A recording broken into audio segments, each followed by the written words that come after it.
Hadi odur dana. Gelip yolundan. Gel. O, məhəbbət. Yaxşı ne olur be, yaxşı. Sesini kaldırıpsan, sen konfeti bakudasın, ne çişlerin ağarırsan, biraz ağır olun, ne çişleri.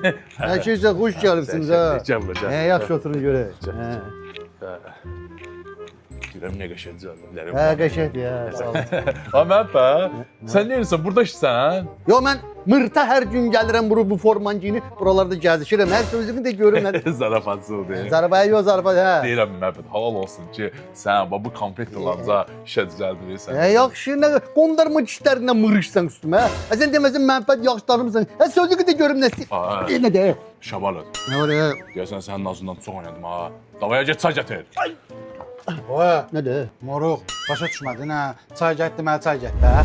Yaxşı ne oluyor be? Buna bak ha. Saçının uzunluğunda de sifətinin zululuğu ne pasta bir miydi? Get çay gətir. Yaxşı. İki tane kişi yığılışıp gelip burada bir stəkan çay içirlər. Yaxşı.